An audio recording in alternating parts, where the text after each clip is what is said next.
are live. Hello, everyone. Thank you for joining. My name is Michael Zakaris. I work for Ashoka here in the United States. Welcome to the third edition of Solutions Live, which is co-produced by Ashoka and the Solutions Journalism Network. Each month, we connect journalists and change makers and thought leaders who have a unique and solutions-oriented perspective on pressing issues in the news, with the goal of informing high-impact, insightful reporting on those very issues. In our first two editions, we covered the topics of refugees and healthcare. Today, we turn to the topic of inner cities in America. And we'll dive into the discussion in less than a minute. But if you'd like to contribute to the conversation and ask a question, there's a Q&A button you can click on, and a pop-up box will appear, and your comment will then go into a queue, which our moderator will see. We'll also post an archived version of the conversation along with resources for reporters covering the issue on the Solutions Journalism website in just a few days. So thank you again for joining. With that, I'll turn this conversation over to our host, who we're very lucky to have today, co-founder of the Solutions Journalism Network, Tina Rosenberg. Thank you, Michael, and thank you all for joining us. Today, we're going to be talking about how reporters should be covering urban issues and inner city issues from a perspective that might include a solutions component. We heard during the campaign a lot of talk about how our cities are hellholes. We've heard a lot from the media about what's wrong with our cities. The media focuses a lot on the problems in our cities, but we at the Solutions Journalism Network argue that that's all we're reporting, that is an incomplete picture of the world, and we should also be reporting on what is going right with our cities. So to talk about that today, about what specifically journalists are missing and what we can do better and how to do it, we have three distinguished social entrepreneurs. We have Imran Khan, who is a former Chicago public school teacher and the founder and chief executive of Embark Chicago, and he'll tell us a little bit more about what that is. We have Travian Shorters, who is the founder and chief executive of the Be Me community, and Angela Diaz, pediatrician, who is the founder and chief executive of Mount Sinai Health Network Adolescent Health Community. So I'd just like each of our participants to introduce themselves and tell us briefly what it is that you're doing. So let's start with Imran. Hey everyone, my name is Imran. So here in Chicago, I was a teacher at Harper High School in the South Side. It's probably most well known for NPR's This American Life. They did a two-part series that documented the fact that Harper High School was considered one of the most dangerous schools in the country. 29 kids shot, 8 killed in a single school year. So really intense violence, really intense at the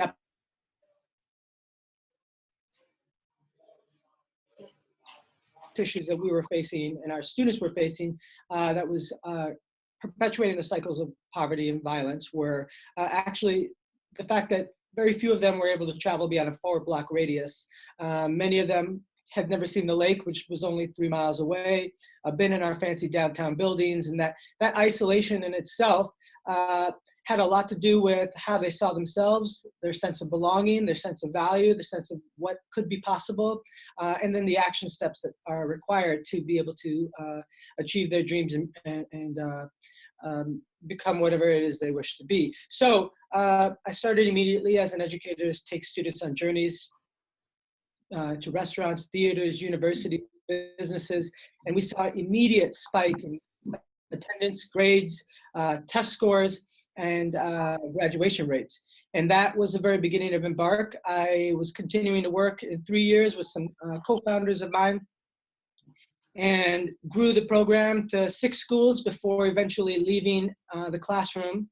And now we're in 18 schools this fall in the city of Chicago, providing a 3-year intensive experiential education program where students go from sophomore, junior, senior, and into post-secondary. And they're traveling all around the city. We're turning the city into a giant classroom, basically based on this concept that if we can create powerful experiences for our students, then we are able to deliver that thing that moves any of us to be who we truly are.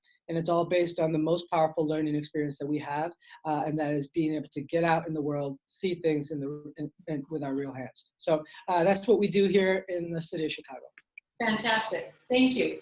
Travian? Sure, thank you. So my name is Travian Shorters. In addition to founding Be Me Community, I actually degreed in journalism, and I graduated with honors from Michigan State University 25 years ago now. Worked at the Detroit News on the copy desk, and left journalism because I wanted to have more of a direct impact. But I got involved in journalism originally because I believe, like I think a lot of journalists and editors believe, that the way you tell a story actually shapes what happens historically and in the reality of your place. So I never actually left that theme. The organization that I run now, called Be Me Community, was created when I was vice president of the John S. and James L. Knight Foundation, working in their program. And the communities program funds 26 cities across the U.S., and we help them to work on issues that matter in that particular place. And one of those issues we discovered was the perception of Black men and the narrative around the cities that they're in. So Be Me is set up to build on positive asset-based narratives about cities and Black men's role in those cities and in the country's future. We do three things that work concurrently. One, we operate the largest fellowship for local Black male social entrepreneurs in the country. Second, we actually have a media operation. We partner with journalists at the National Association of Black Journalists to write solutions-oriented stories about what people of all races and genders are doing in their local cities to make a difference, particularly when they're doing that in partnership with these Black men that we work with. And the third thing we do is we created an asset framing training. So when I left Knight Foundation to start Be Me Community, it was based off of research that we had done on cognition, decision-making, and how people actually lead in places. And from that, we created a framework that we call asset framing. We now teach that framework to philanthropies and to support organizations and the social entrepreneurs across the country. And last week, 2 weeks ago, in Washington, D.C., Soledad O'Brien helped us put on an event that we call Be Me Unlimited, where we invited a bunch of speakers who had other breakthroughs to come to the museum in D.C. To speak before an audience of 300 leaders in that city, leaders in nonprofit land, leaders in corporate, leaders in philanthropy, about their insights on things like, how do you cure poverty at no real cost? Or how do you turn around violent communities? Or how do you reform prisons? Like, these were all folk who were doing those things. And so we decided to have them come out. They're all Black folks who were doing these things. So we decided to have them come out and speak to a few hundred leaders in DC about how and why they do that. So the three things Be Me does: we find leaders and we fund them. We help other leaders to learn how to asset frame so that they can get more engagement. And we write the stories in the local places about how people make things better together. Great, thank you. Angela? So my name is Angela Diaz. I'm trained as a physician, and I run a program called Mount Sinai Adolescent Health Center, where we serve over 10,000 young people ages 10 to 24 every year, and their children if they have children. We have evolved a model that we call team friendly, and the young people are our partners. We do not charge at all. We do not exchange a single penny with the over 10,000 young people that we serve. We also pay for their medication. We give them Metro cards. We want them to have true access to health services. And we cater to poor youth without insurance because we know they do not have access, but we will serve everyone that comes. The young people come from all over New York City, Westchester, but also other states, New Jersey, Connecticut, Pennsylvania, Washington, D.C. If they come to our doors, we serve them. We love for them to make appointments, but we know they're young people and they need their needs met, so they can also just walk in, even if they have never been at our site. So we have evolved an integrated model where we provide physical health, we are their medical doctors, sex and reproductive health, including family planning, dental, optical, and behavioral and mental health services. So basically from mentor to dental, head to toe. And then we have specialized services for things that we know the young people need additional support. So gay and lesbian youth, sometimes they get bullied, they get teased, so we have additional programming for them. We have services for young people who are transgender. We actually give them the hormone and help them transition to their gender. And we also do a lot of support group for them and their parents so that the parents can understand, accept, and love them. We work with young people that are HIV positive, young people who use substance, young people who are victims of interpersonal violence. So a lot of whatever the issue we serve.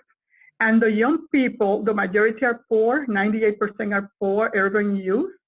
92% are youth of color, because in New York City, race and class go together. But within that, there's tremendous heterogeneity. Some of those youth live with loving families. They're going to school, aspiring to go to college or get meaningful work. We work with young people in foster care, homeless youth, young people who are being sex trafficked, and refugees.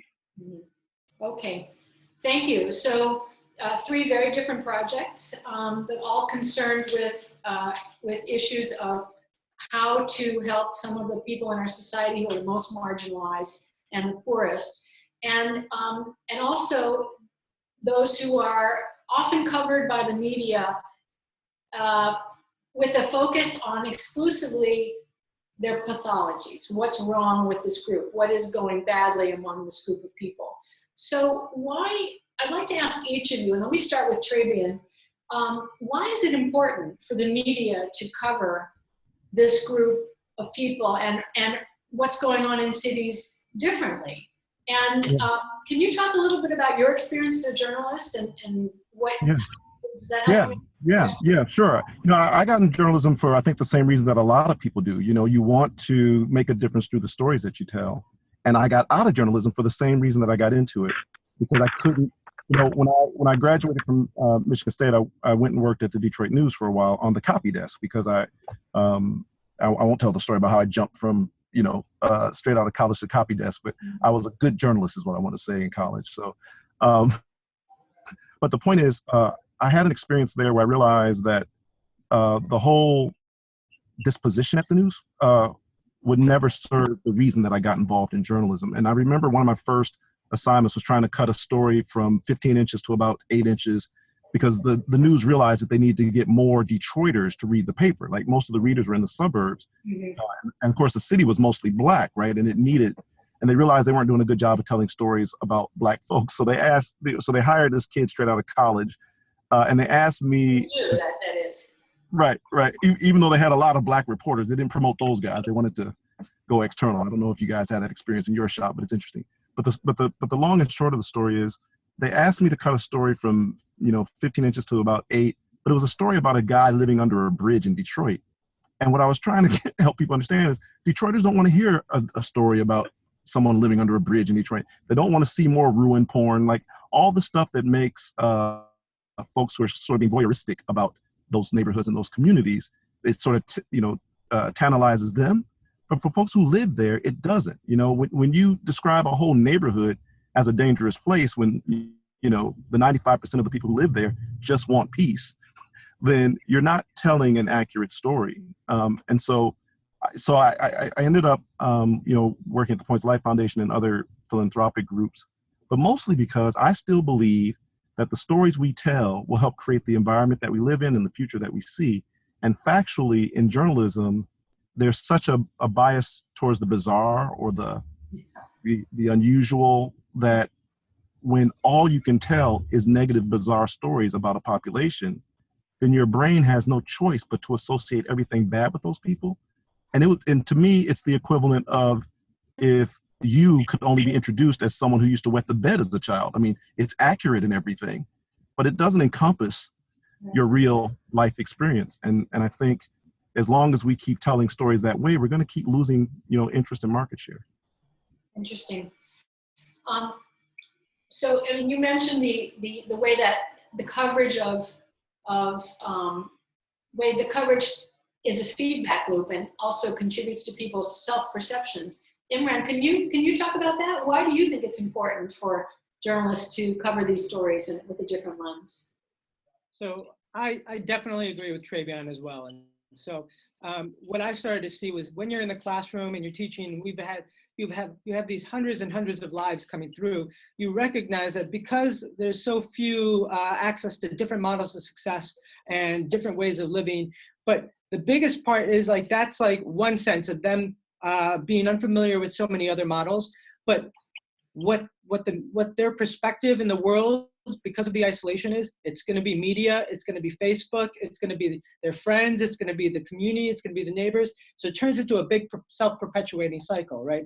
They keep hearing these stories about who they are, about what they're supposed to be, about how their future is supposed to play out, about what their choices are, about what the results of their community are. And then you get this deep internalized sense of having to realize all of those things and becoming that. So that is also why when our students are able to travel beyond the school and into the city and have all these other experiences, they're able to shift how they see themselves, how they're being accepted in different places, who people are. When you're sitting across the table from a person and everyone's exchanging life stories about themselves, everybody starts to realize how human we both are. And that's the power in being able to shift a person's self-perception. And I think the media has continued to perpetuate these ideas of violence and crime and of unsafe neighborhoods and like, for example, This American Life story. The most dangerous school in the country, crime-ridden, food deserts, X, Y, and Z. Now, I'm not saying that that's not exactly true. What I'm saying is it's not a complete story. So, for example, when This American Life, Ben Calhoun and Linda Lutton and many of the reporters were there, they were covering, they came in with the idea that they were going to create a one episode. It ended up being so compelling that they created 2 episodes. And it ended up being the most listened to and the most downloaded This American Life of all time. And that's a huge thing to say because they have such an epic following. Basically they made podcasts what they are. And so, but while they were there were several things. Embark was going on, and there was some great stuff there. There was Becoming a Man was some great stuff there. So while they were telling these heart-wrenching stories about kids who are walking down the street because they're afraid of gun violence, kids who have to travel 7 blocks to get to school that's 3 blocks away because of gangs, they are not, they maintained a storyline because of the arc of the story, and they didn't pay attention or ask the questions or gave enough light to all the great work that's being done there, to the folks in the neighborhood who are supporting and mentoring each other, to the success stories of so many of the kids. And as that happens, that storyline, when it's not told, then is not told to the people who are living in it as well. And then as a result, they can only reflect the negative. And so you're saying that the people who live in that community see their choices in life as what the media portrays their choices in life to be. It's a huge source of their information. Interesting. Angela, why do you feel it's important for the media to cover these issues differently? I think it is important. I have dedicated my life to work with young people. And often these young people get demonized in the media. And because of the stories and the images that we see of them, we are all afraid of them, especially male youth of color. And that's not, people are missing that these young people have assets, although positive contribution. They are smart, they are creative, they're hardworking, they volunteer, and they contribute to society. So we need to have the media that really reflect the life of the young person in its totality. And in addition to their self-reflection, how other people think about them is also often because of what they see in the media. And I work with these young people day in and day out, and I see the human quality. I see their strength, and we need to start portraying the stories of courage, how these young people's life get transformed for the positive, how they are really trying to really do their best. And they are the greatest healthcare consumers when we serve them in a way that they understand.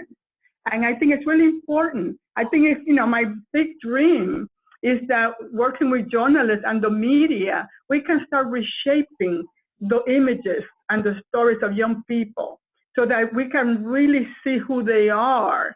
And I think that's going to help us accept them, be much more integrated, and also it will help us have a better society.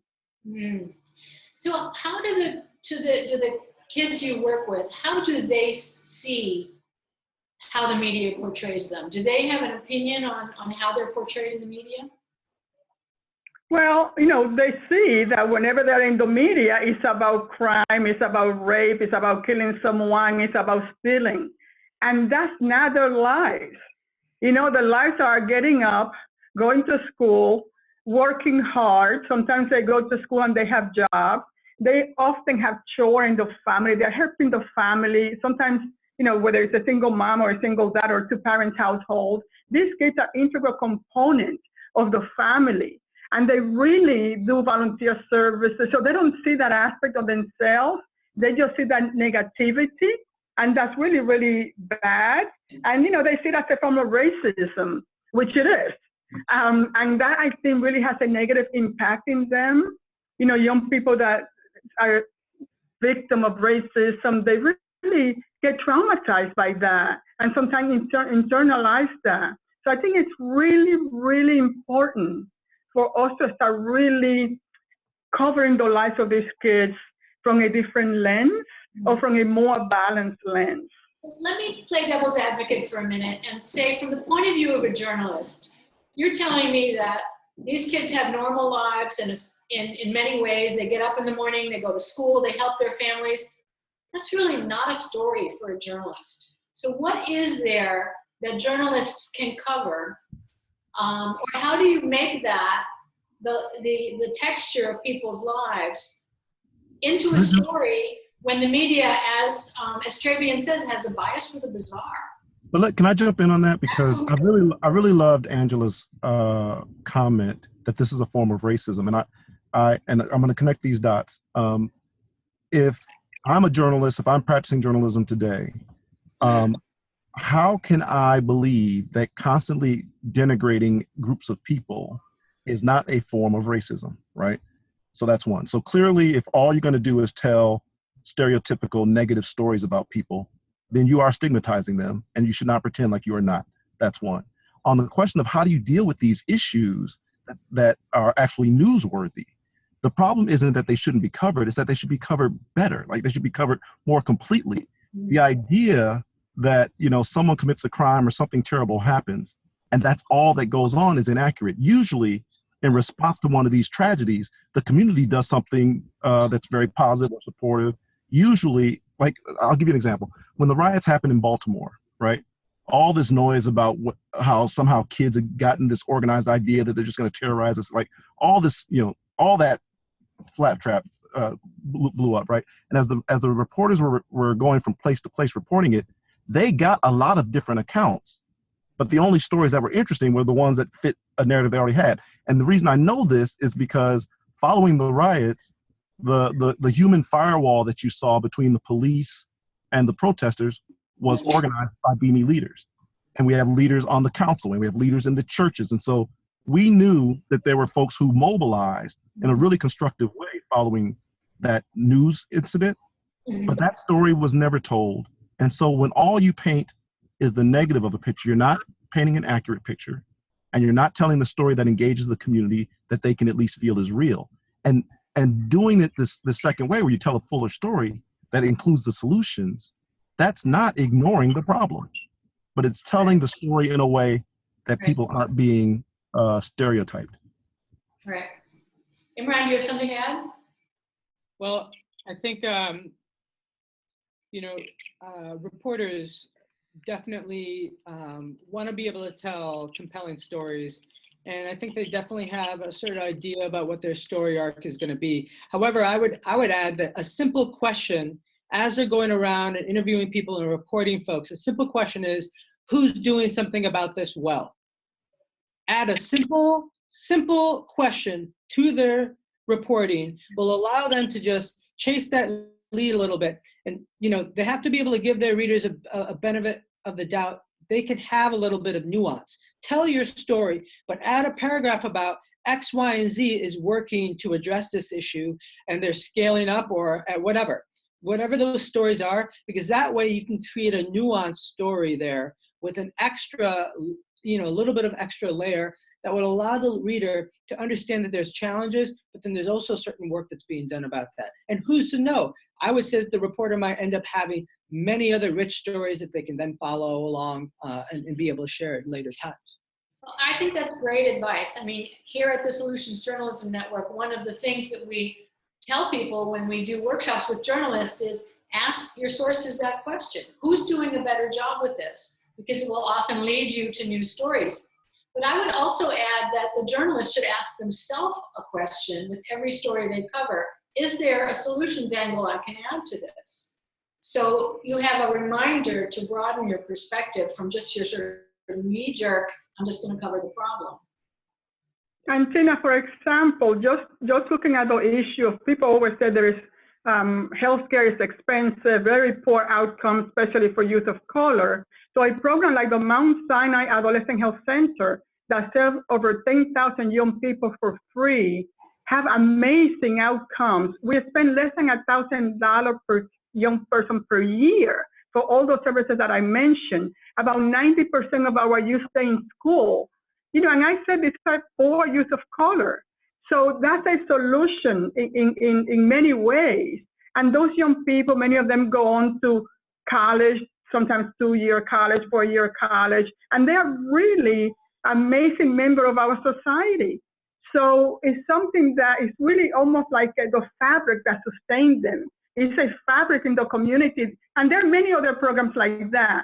And working together, we can really change what is happening to young people. To me, that's a story. And then it's up to the journalist to make it beautiful and appealing or whatever. I'm not a journalist. But there must be ways to capture that.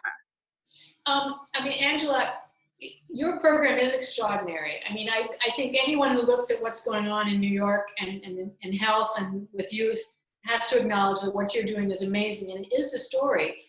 Have you tried it? When you talk to journalists about covering this, what reaction do you get? Usually journalists come to me to react to some story, emergency contraception or things like that, something that is very specific. But as of now, I had not found a journalist that actually wants to tell the story of the program and the impact. People are very interested in my own life as an individual, like I was an immigrant, I became undocumented, I was a high school dropout, I was a factory worker, and then going to the city university at night, eventually got into medical school at Columbia and came back to run the same program that helped me when I was a dropout. But in general, people come to us more to react to some story or some article that came out, rather than send the stories in a way that really show how this really is the fabric. It's a fabric that keeps this kid afloat, really. It's really, and not just keeping them afloat, it really helps them reach their potential and get inside themselves and really try. Young people really want to do the right thing when you are there with them, helping them and giving them the tools that they need to do the right thing.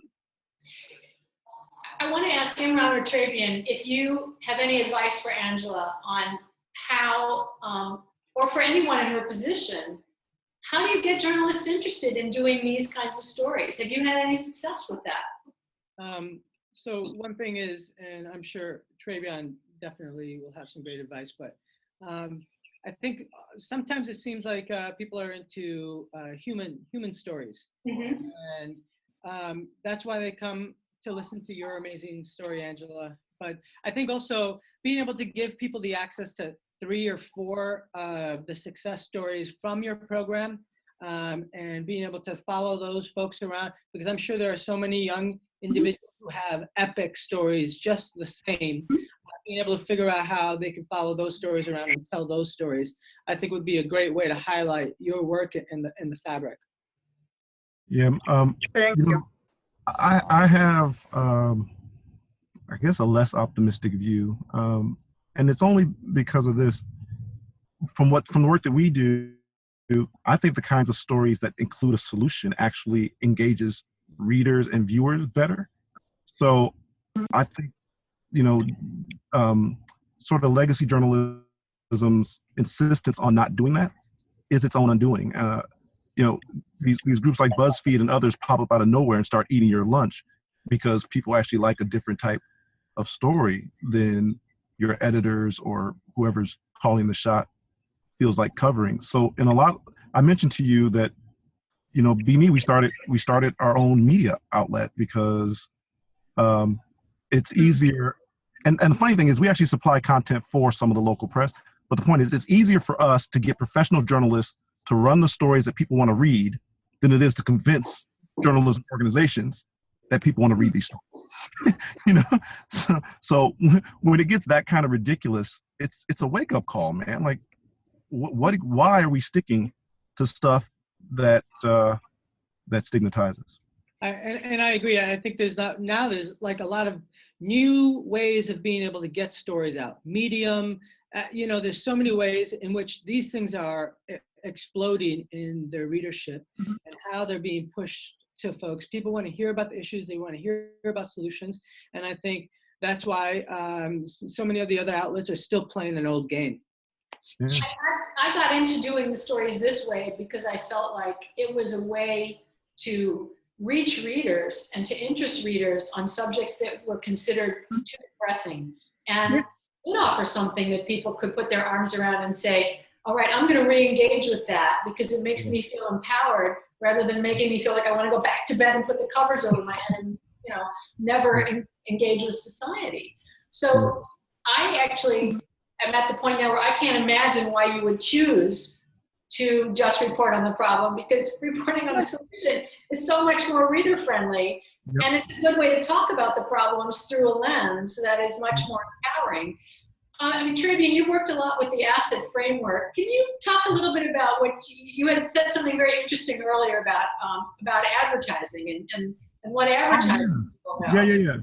Yeah. So I mentioned I used to work at the Knight Foundation. So, when you're at one of these national endowed philanthropies, you can purchase whatever research consultants you need. So when we were trying to figure out what might be a good way to engage people more positively in their communities, one of the groups that we hired and worked with was Ogilvy and Mather, right? Hey. And one of the so Ogilvy and Mather is a global advertising and marketing shop. They're in 70 countries. Like, they got 400 offices. It's really they are big, right? And we engaged them around the question around Black men, but what they educated us about was this energy, this attention for asset-related stories is not limited to social causes. It is not about journalism. They pointed out that in advertising, old school marketing was also about pointing out what's wrong with you and how my product will make you socially acceptable, right? Like, that was basically the way that the marketing that we grew up on. That's what they did. But Ogilvy found that millennials do not respond to that marketing. They're not interested in how I'm broken and your product will fix me. What they want to hear about is how I'm awesome and you might make me awesomer, right? Like that's interesting. Like, I have ambitions, I have dreams, tell me how I can achieve them. Like, as a consumer base, that is more their inkling. And that's where the whole field of empowerment marketing arose. But I bring it up here because, and I brought up earlier in our conversation, Tina, because what it revealed for us is there's a generational shift happening. And Ogilvy is not just a US company. They're looking at this in, like I said, dozens of countries. And so the fact of the matter is, the way that we learn to tell stories, whether it's, for advertising or for journalism or for just our social stuff, the way that we learn to tell stories is not the way that this networked generation likes. They don't respond to it. So I guess the punchline there is that not only is traditional journalism threatened by competitors, it's threatened by a cultural transition that's taking place. And the fact of the matter is, whoever is able to tell the better story will keep people's attention longer. And that old, like, this is broken thing doesn't work at any level. It doesn't work in advertising. It doesn't work in journalism. It doesn't work in your own social circles. If you think about it, like, I don't know if you like to hang out with people who always complain about stuff, but there are better things to do with your time. Yeah. So I want to ask you each a couple of questions that I'd like you to answer, not referring to your own organizations. Okay. So what is one thing you wish journalists knew about the field you work in that journalists do not seem to know? Angela. Well, this is something that I think is important for journalists to know is that health and education are totally linked. Usually we concentrate on education, that the young person should be in school, learn, graduate, but health is essential to that. And just to give you a few examples, if a young person has asthma and they do not have access to health care, they get asthma attack, they have to leave school, they usually go to an emergency room, and rarely will they go back to school. And often the parents will not send them to school the next day because they're not doing well, and the parents will not want to be called from work to have to go and pick up their child. A young person who's depressed, for whatever the reason, when you are depressed, you cannot engage. So even if you're in the classroom, you're really not concentrated in what's happening. And if you're being sexually abused, you are sitting in the classroom thinking about what happened last night and what may happen tonight, but you're not there receiving that wonderful didactic and information that the teacher is trying to impart to you. So, and the other thing is the issue of school discipline. Sometimes young people behave in school in ways that maybe it's not what the teachers and the school personnel expect, and they get expelled or they get suspended. But people really need to start understanding what is the reason for that behavior, right? It may be trauma and things like that. And instead of just suspending or expelling them, maybe keeping them in school and giving them more work so that they don't get behind. Because when they are sent home, they just go and then they are not supervised and they're more likely to get into trouble. And we talk about school to prison pipeline. Well, those suspension and expelling young people from school really accelerate that. So I think the whole issue of health and education being together and understanding that to best help young people to stay in school and do well is really important. And we need to pay more attention to that. Okay. Thank you. That was great. Imran? I think one of the biggest challenges that we're facing is isolation. And I think when you think about isolation in our country, it's what led to our current political situation. If you think about isolation, it's the root of racism, of hate, of poverty, inequity, of laws that are made slanted. It's because there are not enough people who are spending enough time with folks who are not like themselves. And as a result, aren't able to understand that world, aren't able to create solutions, aren't able to think about it. And in a sense, the media perpetuates that by creating these stories that are slanted or one-sided or focused on these issues. So they create this growing isolation because it really doesn't reflect an individual's life, their desires and their wants and their needs, and it doesn't allow any sort of real familiarity to take place. But I think when we think about all of the issues we're facing, you can root them in that deep sense of separation and isolation. And I was reading the study not too long ago. It's from the American Sociological Review. I got it right here. And it said in 1985, 1 in 10 people were isolated. They didn't have a single person to share important issues with. Mm-hmm. In 2004, it's turned into 1 in 4. Wow. And so when you go from 1985 to 2004, it goes from 1 in 10 to 1 in 4. And with the rise of of internet, with the rise of hyperconnectivity, we are in fact becoming more and more isolated in so many ways. Isolated from having real human conversations about real things that matter. And I think that when we think about like my field of education, I feel like there's this deep isolation lens there. Why have all these investments not been working in so many ways? Why are we having these issues in the way of inequity and I mean, all of it is based in that. And I think that as a journalist needs to be something we address, we look at, we ask, we talk about, we think about. Imran, let me ask you, there's a question from one of our participants. Keith asks, how can journalists, this is directly relevant to what you were saying, how can journalists build trust relationships in marginalized neighborhoods that can be challenging for a reporter to penetrate? Well, I think having a solution-based approach is going to build trust. When you're asking the questions about what's going well, who's doing the good things, who are mentors to you, who are the cool people around here, right, that are doing something, instantaneously you get credibility. People will be like, okay, I understand that this person is going to have a multifaceted approach. And You're not just doing gotcha journalism. Exactly. Yeah. I love that answer, and I want to maybe also contribute to that one and the previous question. Since BME Community works at the intersection of race, community, and America's future, like that's the context that we think within. And what I would say to a journalist who's trying to figure out what they don't know about this space is they don't seem to realize that the civil rights framework, the narrative from 50 years ago is outdated. It's done. You can't use that frame of reference if you really want to talk about what's going now.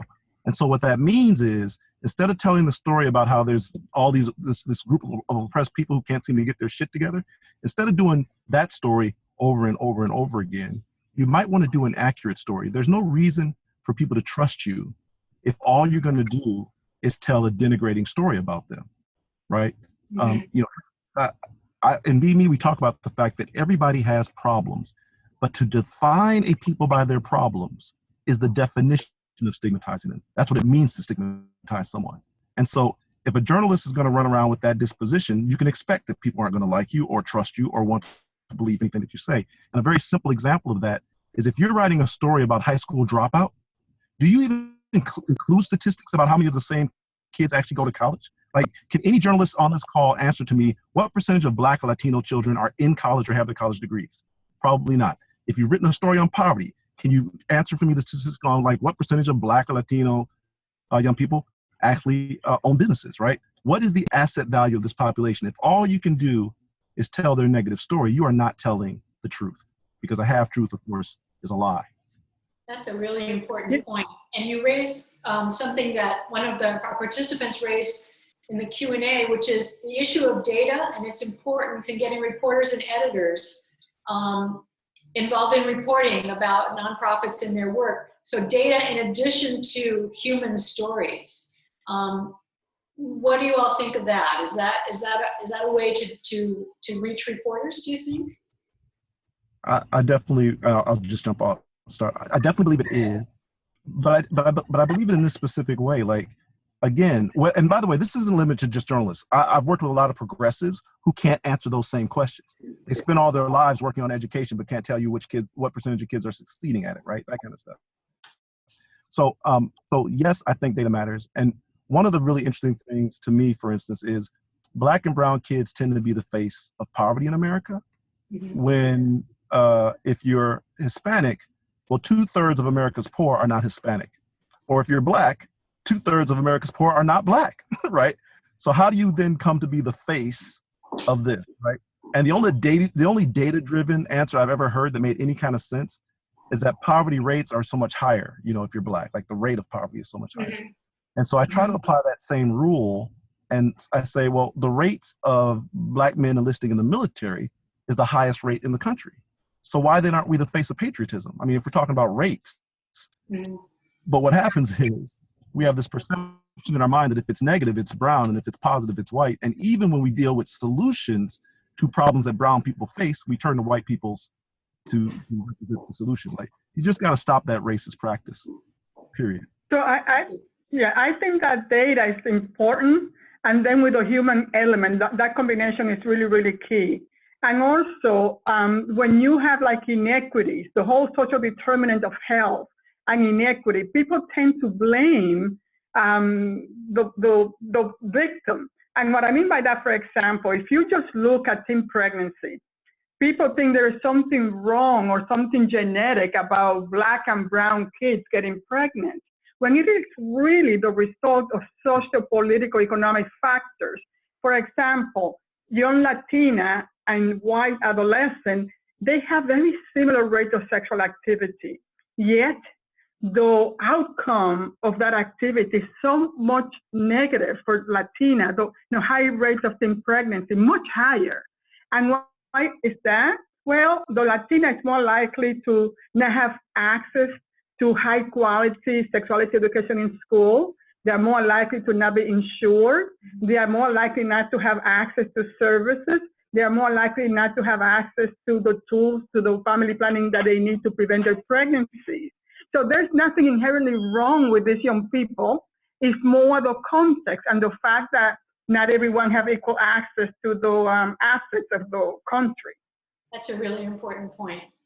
I want to ask you all again, without reference to your own organizations, if a journalist called you and said, I want to do a story in your community that is both a problem story, but also a solution story, give me a specific example of something I can go cover. How do you answer that?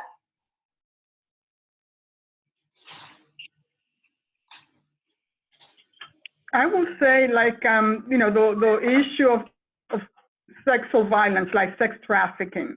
When people hear the word trafficking, people think about people being brought from other countries. And there's a major issue here in the US of domestic youth, ages 11, 12, 13, who are being trafficked within every single state and the District of Columbia. So that's an issue. But then to see how those young people come out of the life, how are they reintegrated to society? Some of them are doing very well. They are doing their own business. They are going back to school. Some of them are leaders. And they are using the life, unfortunate life story and circumstances to help others in prevention. To me, that would make a wonderful story.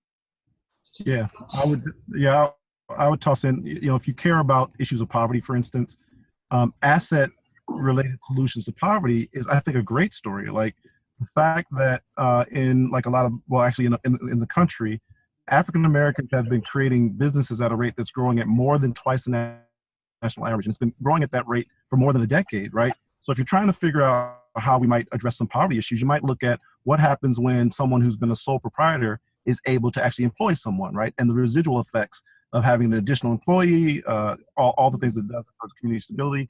That's one story. You could apply the same thing to education or to basically any issue. You could apply it to youth violence. You could apply it to, so the point being, rather than just think about, you know, here's a problem that we can put a face on, think about, well, what are the solutions that are working even when they're not working in other places? I think people are really interested in that. Okay, we have a lot of questions from participants, so, and we only have about 12 more minutes. So Imran, do you have a quick answer to that question? Yeah, well, you know, for example, I think there's a great story on the purchasing power and how much money is being used and how much money is being purchased and how much of it leaves the neighborhood. And I think that purchasing power could really talk a little bit about how economic development and all those kind of things could actually be really powerful solutions. And I think that that's very business oriented. Interesting. Okay, so a question from Amy. We've talked about adult journalists reporting on young people. What can we learn from compelling student reporting efforts? Young people shaping their own stories of their peers, schools, communities, futures, whether in print, journalism, or other media. Any of you have familiarity with the work of student journalists or youth journalists? Let me see, where was that? Okay, we will move on, but that does sound like a very promising avenue to go in. So Holly asks, journalists talk about and at marginalized populations, but how can they do a better job talking to and for these communities? That's great. Yeah, I think it's a matter of relationship. I always find it, again, I used to be a journalist, So I always find it odd when people tell me they can't find a certain source, because if you have any kind of relationship, then of course it becomes easier to do.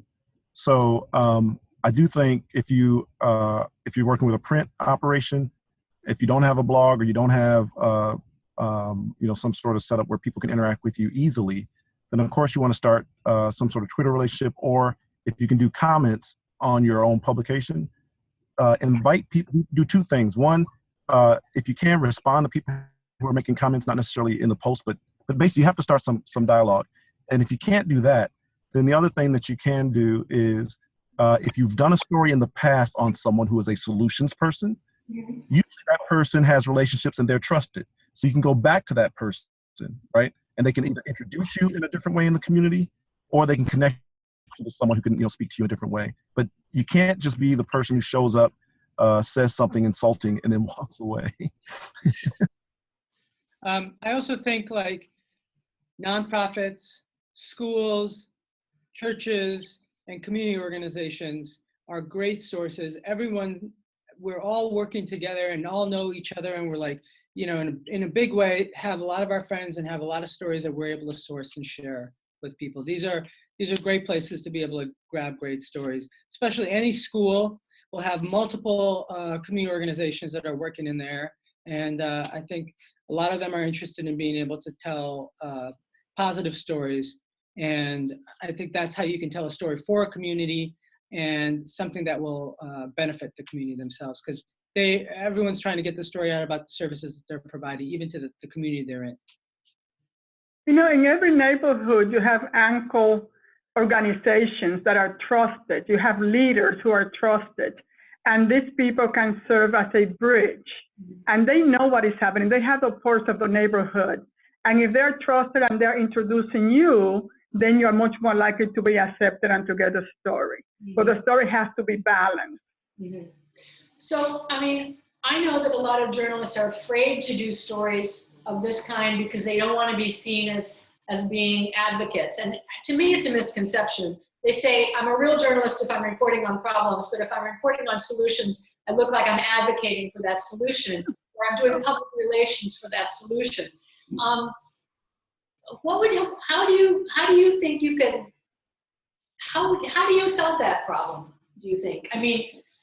It affects you. It affects how people cover you. How do you solve that problem?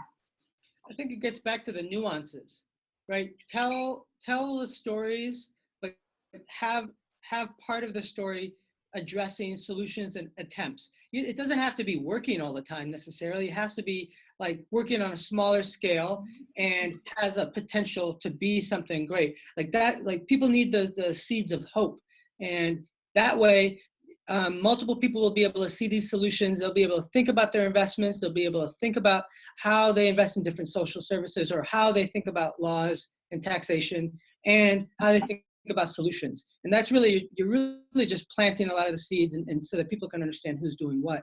It doesn't have to always be, hey, here's the problem, and don't worry about that problem because it's already being solved. No, it could be like, hey, here are some issues, and here are some people that are working hard every single day to address that, and struggling on the front lines. Yeah, I think that's a really important point.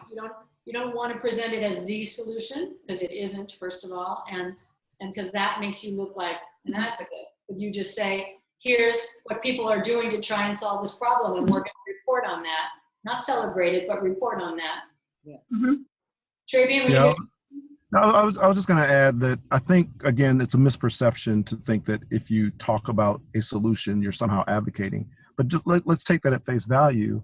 And when you talk about a challenge or a problem, that is advocating that problem. That is pointing out that the problem exists and something else is done about it. And if you don't offer any balancing information, I just don't feel like that's good journalism. You don't have to make the story about whatever program or solution comes up, but it's okay to mention that there are responses out there in the world. And what we found, and I'm sure the Data and Solutions Journalism Network backs this, what we found is when people are at least aware of what a potential solution is, that's actually a more engaging story, and it's more likely to be shared, and so it's good for business. But I don't see how balancing the fact that there's something terrible going on with the fact that there is a constructive response somewhere. I don't see how that is advocacy. That's actually balance. Yeah. And I actually agree with that. To me, journalism, at least how I see it, is, what are the issues and also what is happening to address them. I see those like as both sides of the coin, to really tell the true story, the balanced story. Yeah. So question directed at Travian, because you were a journalism student and a major in journalism, right? How can journalism schools equip their students with the tools they need to enter the workforce and tell stories from a solutions framework? Wow, that's kind of funny because I actually think what the Solutions Journalism Network does is really constructive for journalism students. Like, to understand that you can ask different questions is probably what J school students need. I know when I was a student, we were not allowed to get a good grade on a story that was factually inaccurate. You know what I mean? Like if you just happen to, So I think if you're teaching journalists to help them understand that part of writing a factually accurate story is to find out what the other side of that story is, to find out, if there's a solution out there somewhere. And don't, if there isn't, fine. But to not ask the question is not journalism. Mm-hmm. Mm-hmm. And I think that some things that I have done, some journalism school had asked me to go to groups that they had convened for, let's say, for a week to learn about specific issues. So I go and talk depending on the issues, talk about that. What you are doing seems to me to be really key. It's amazing that you are doing this. And also, like, maybe having the students get familiarized with the community, like maybe coming to my program or going to somebody else's program to really get to know the people and the issue in a much more intimate way. The life of these people, the life of people are very complex, they're very nuanced. And just looking at things superficially is not good enough. It's about really understanding the issue, getting really deep to then really bring that story to life in a balanced way. So this is what Imran was saying earlier about the effects of isolation, and especially the huge gaps that there are between groups of people who are different and they don't intersect in any way.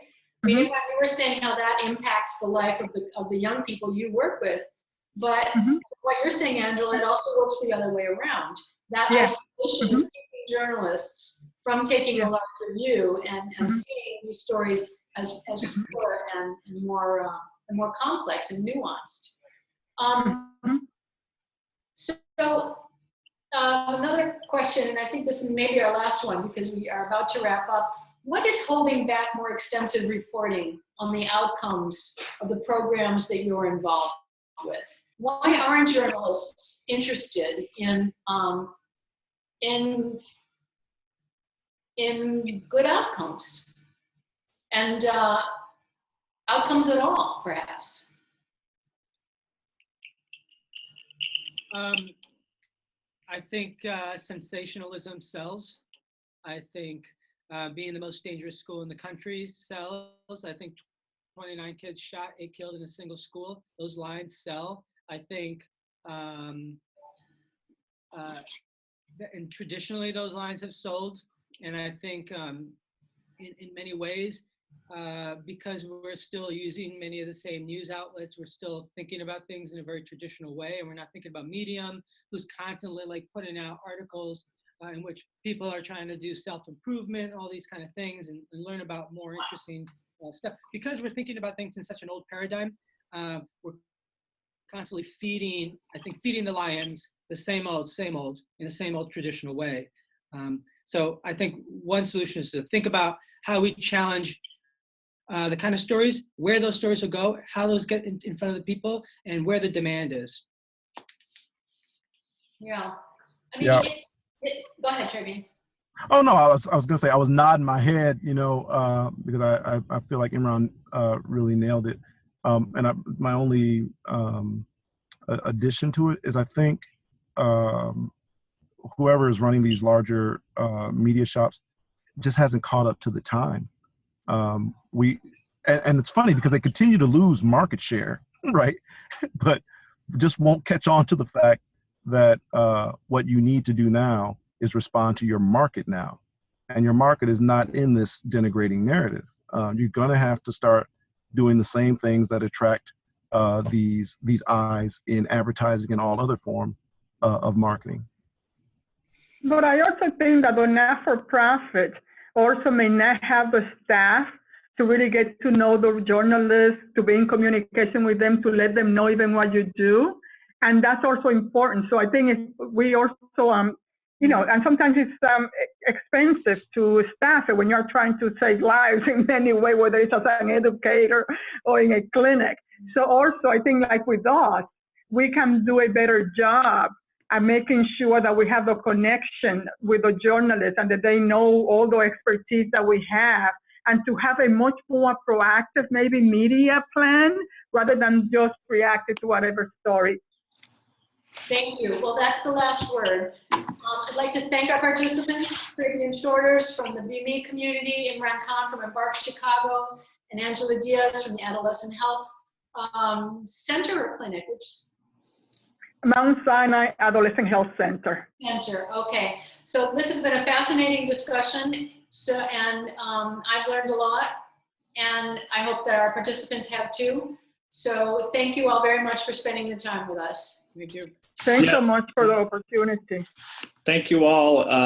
Thank you, Tina, so much for guiding the discussion. As I mentioned in the intro, we'll pass along a link to the archive video in just a couple of days, along with links to any other resources that panelists may have mentioned that we think are valuable for journalists covering this issue. And for those on the call, if you have additional resources and stories that you think should be on this page along with the video, please send them along to us. You can email them directly to Keith Hammonds at Solutions Journalism Network, which is keith@solutionsjournalism.org. Next month, June 7th, we'll have our next installment, which is going to pivot from cities to small town America and examine salient issues regarding how we report on problems and solutions in the rural US. So stay tuned for that. And with that, thank you all and have a great day. Great. Thank you all. Thank you. Thank you.